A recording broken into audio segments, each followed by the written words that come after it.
I feel like cheating has gotten so bad in VGC that the Pokemon Company only has two options right now. One, lock the doors of the International and ban everyone inside, or two, allow hacking in the rule set. That doesn't sound favorable for anyone no matter what you pick, but this is what it's looking like, guys. We have Pokemon PhD, well-known PKHex, hacker, Jinner, whatever in the VGC community. This is what he's asking right now. I have a favor to ask of capable London competitors. Pretty much people with PKHex, modified games, systems, or anything like that. Dump me a copy of your save file post-battle box, preferably before as well. Pretty much what he's asking is, hey, I want to read the save file to see what changes there are once your battle box is locked. That way I can reverse engineer it and find out what the hack check is doing. Therefore, we can hack better Pokemon for the future VGC events. And it's that big. Just shameless, fearless. Yo, you guys know who you are. There's a majority of people hacking at this international VGC event with top worlds players that have been busted for hacking before. Well, they're back and they're still ginning, PKXing. They're doing whatever. They're illegal right now, and then there's a call out to them like, hey, if you're there, if you're cheating, go and send me some game files. You know how to do that because you're a cheater, and then I can go and figure out what's going on right there. So we can also go and look at some of the people responding. Puddles VGC. He needs to be banned on the spot. I can maybe do it if I get my hands around a computer sometime. He's hacking, and if he gets a hold of a laptop and can transfer over the files and make a save copy, boom, that's a hacker right there. We found him. Same with Vovi or whatever it is. I can help with this. Get these guys banned. These guys should be struck down immediately.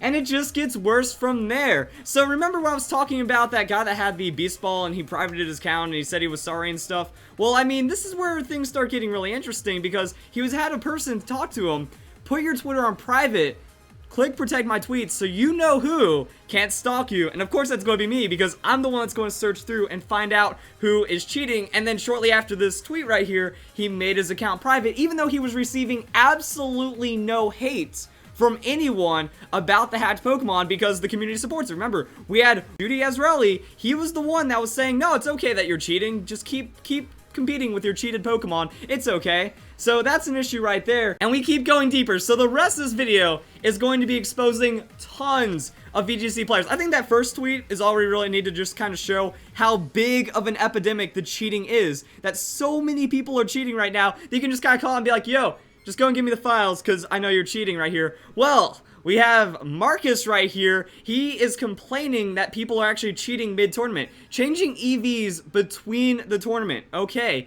Meadow Plate instead of Miracle Seed? Not okay. Pretty much he's mocking the rules because the Pokemon team sheets, the Pokemon Company is over-enforcing them and creating a lot of problems for people, even though that the Pokemon Company isn't checking the EVs before and after. So people are coming back from day one saying, oh, this didn't work. Let me change my Pokemon mid-tournament, which is against the rules, and then bring new Pokemon in. And since they have PKHex, since they're already hacking and cheating, they can easily modify their Pokemon because they never had time to make the team legitimately in the first place.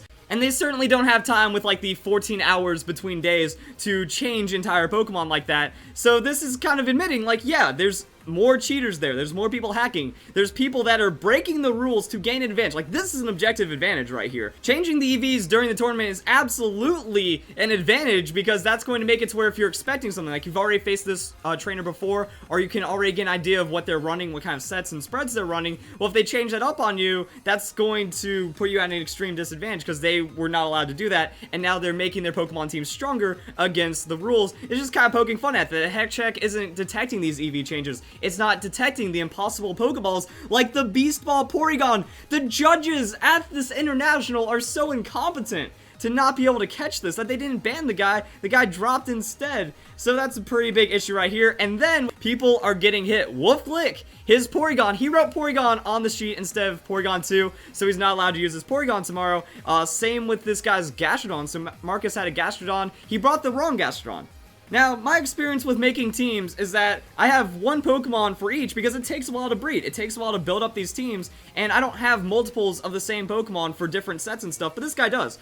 So it's likely that he has a lot of different Gastrodons that he's been genning or receiving in this kind of way to where he could accidentally pick the wrong one and then enter that with the tournament even though his sheet says something else. And then no one else knew that team sheets were needed until registration. They shouldn't have been so heavily weighted because now people are getting game losses. They're losing entire Pokemon from their teams just from having the wrong ones. But I think that that also shows more hacking. That shows more people using illegal Pokemon if they don't understand their team enough because they just received it. They didn't work for their team at all. So just kind of scribbling things down, then realizing it's wrong because they didn't put any effort into understanding the legality of their Pokemon. Ooh, and I just found out about this while editing the video. We have Jonathan Evans. That is right, Mr. Middle Finger himself, giving the bird to 30,000 people at Worlds. No punishment for that, but it looks like he got caught for an incorrect team sheet. So that's something right there. It just kind of shows, like, well, how are these people getting caught? If you're playing Pokemon legitimately, these are the kind of issues that you shouldn't have. And also, we saw from his Worlds report that his team very incredibly likely to be hacked. I mean, perfect 6 IV Kyogre, Groudon, 0 attack on that Kyogre, also Hidden Power Water on his Pokemon, specific, very hacked looking Pokemon from his team. So again, all it does is link. All it does is link together. So now we can start making these connections. So Marcus, here's the squad. Squatted up with Wolf Lick and a lot of other people, and now this is where we start making connections to even more hackers. So Wolf Lick cheating out Oscuro VGC. This guy I already busted before because he is the #1 PKHexer, self-proclaimed #1 PKHexer in Spain. So we have Wolf Glick, who has been caught with cheated Pokemon in the past, retweeting a joke tweet about cheating from someone he is in contact with who has cheated Pokemon in the past. Also, did want to go and bring up that the Pokemon that Wolf Glick used at Worlds were not his and perfect, and obtained by seemingly the same source with Italy. So there's something fishy going on between Wolf Glick and Oscuro and all these other people that are going on, but I wanted to keep going with the connections. Now, something that's very interesting to point out between Wolf Glick and Marcus is that they are on the same MBL team known as Team Dream Ball. It's an unofficial multi-battle league, and what this is doing is making fun of me and Wolf Glick's illegal Raichu. That Wolf Glick had an impossible 100% illegal Dream Ball Raichu,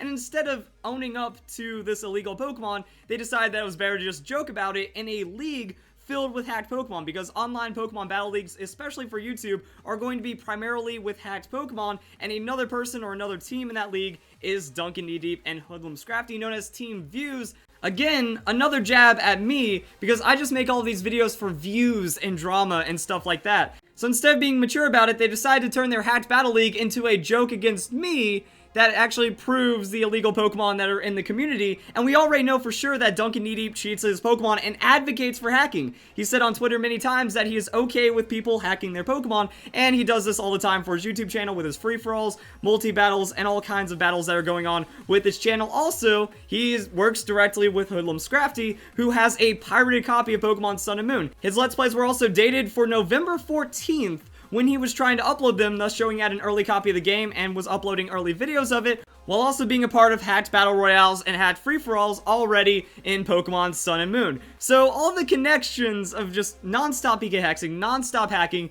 it just keeps going deeper and deeper. So let's see what the rest of the squad is up to as well. So we have a couple of people right here. Bill is saying, you know, make sure you know the most important illegal moves and abilities. Call a judge once you find an opponent using them, because it's anticipated. It's anticipated that cheating is going to be that rampant that you should memorize what the illegal moves are. That way you can pin someone for cheating. But then we have Haricot. This guy responded to him and says new PKHex legality checker does that. Now, why would he be telling him this unless he is familiar with PKHex in some way? Like, hey, you can run that through the legality checker and it actually flags these things for you so you can understand it a little better, and also make sure that your team isn't illegal as well. Well, this guy, oh my goodness, Haricot, mega cheater. All he does is talk about PKHex. PKHex Live, going for PKHex, provides the previous version of PKHex, PKHex this. Now, something that is unsettling is that Haricot is at this event right now. He should be banned on the spot. He has talked about PKHex before. He's talking about the illegality checker for the current generation,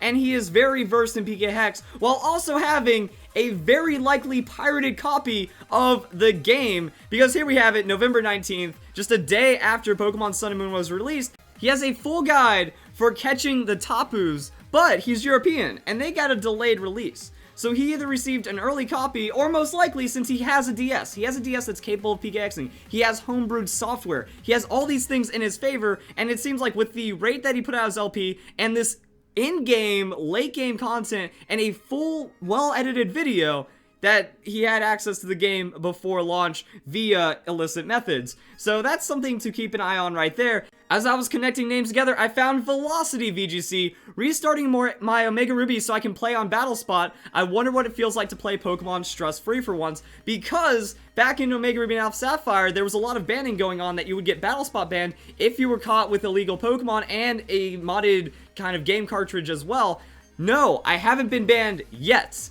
You only say, I haven't been banned yet, if you're doing something that would cause you to get banned at some point. So he decided to wipe his entire cartridge so he wouldn't be able to get banned on the Battle Spot once all of this was coming out. Also, we can find out that he is also at the International Challenge right now, so incredibly grateful for the opportunity to compete in London today. And even though he has experience with modifying his cartridge and hacking his Pokemon, and he's connected to all of these other people that are using PKHex, that are cheating at this event. So he was also working with this guy, Sanvi VGC. So Sanvi comes into the picture, and then he's talking about ginning and stuff. So just because I use a shiny Bronzong by mistake doesn't mean I'm bad at ginning. Feel free to hit me up as well. I'm better than this guy at ginning people that are going to US Nats. So this was back in Nationals earlier on in the summer. People going to US Nats, if you need help with ginning your mons last minute, hit me up. So Yuri VGC is one of the guys that's also providing these illegal Pokemon to a lot of the top VGC players for last minute team adjustments. And there could very well be a connection to all of the people that I've talked about in this video and their potentially illegal Pokemon from this guy right here. So it keeps going even deeper because Yuri VGC has talked with Pokemon PhD. It comes full circle. It's all a group of friends that go and cheat at these large events, and that's why they are just breaking the rules, and this is why the Pokemon Company is scared. The Pokemon Company has to turn a blind eye, or else you lose 99% of your competitive scene. That all of the top VGC players, they get exposed, they get banned, and they are breaking the rules, and then you have nothing to show for it. That's going to make the Pokemon Company look bad, but also makes them look really bad when all of this gets exposed. So what does the Pokemon Company do? If they allow hacking, Nintendo's going to be pissed because that's encouraging modification, that's encouraging TOS breaking, that's encouraging pirating software, save file modification, it's encouraging all these illegal things. So the Pokemon Company is probably just tied to where they can never allow hacking because it's kind of illegal on many different levels, but also they're afraid to ban this because then they have no competitive scene left, and they have to make themselves look bad because then all the other years, Ray Rizzo's Dream Ball Aegislash, well, that's an illegal Pokemon, and then they went and encouraged him by making him a commentator for VGC events. You rewarded a hacker by giving him a job, and then now you're going back and punishing hackers. Also, Wolf Glick, they gave him a copy of Sun and Moon early to review the game, even though it seems very likely right now that he has had access to illegal devices and illegal Pokemon. But yeah, quite funny to me when I got PKHex after playing at Regionals, and I discovered that my Talonflame didn't have QG as its egg move. So talking about like Quick Guard Talonflame or something, as Pokemon PhD is breaking down like whatever's going on with PKHex right now, showing that he has access to the software, showing that, you know, these people that are PKHexing and ginning, they just all work together to try to help out all of these top VGC players. And then, who remembers Ian?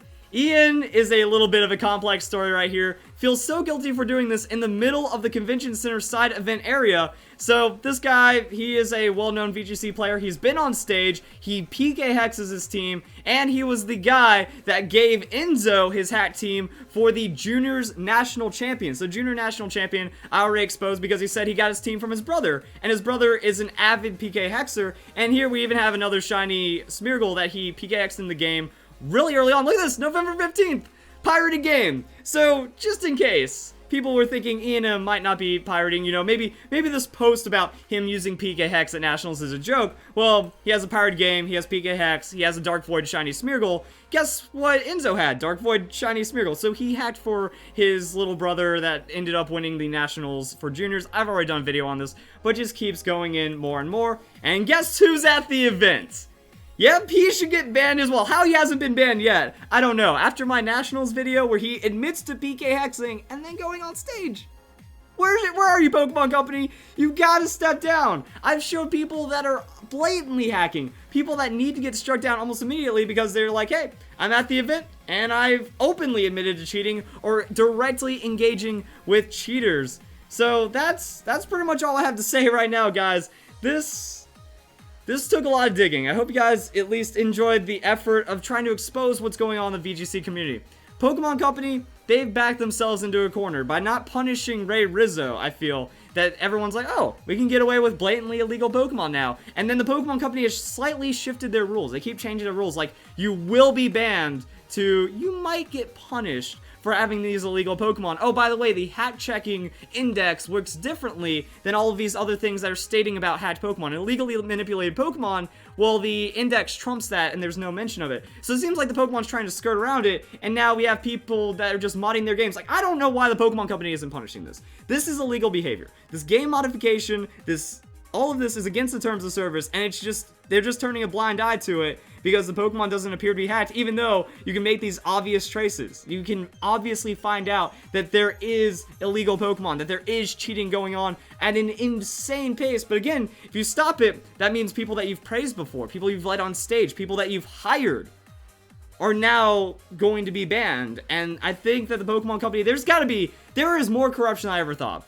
We all know about Scott Glaza and the BS he has pulled before, and he seems to be a major influence of the competitive part of Pokemon, and at least writing articles for the Pokemon Company. So that's kind of showing, like, there's a lot of people that are looking out for these cheaters and preventing the Pokemon Company from taking action. That seems like the judges are either completely incompetent, which means the people hiring the judges, the Pokemon Company, whoever's in charge of this hack checking, is failing their duty entirely, or they just have to turn a blind eye. I already showed that there was a Pokemon tournament official who in a Twitter conversation said, hey, don't discuss illegal Pokemon around me, instead of banning them on the spot. Like, that's what you do. You don't go, hey, you shouldn't do this around me. You go, oh, thanks, you get busted now. You know, that's how an impartial judge is supposed to work. But it seems like everyone is failing at this point when it comes to Pokemon Company, and it's just an absolutely sad thing to see. But like I said, they're kind of backed into a corner right now, and I will not stop pushing this. Like, when it's this easy to go and just catch non-stop cheaters at these large events, like the International is the Nationals. It's almost like it's pretty much mini Worlds right now. Because this is where all the top players are going together to get their big push and make a name for themselves in the 7th generation, and almost all of them are hacking, and that's what it's looking like, guys. So I hope y'all enjoyed the video. A lot of work, but it feels good to make these solid connections. So guys, enjoy the video. Hope you all have a nice day. Thank you very much for watching.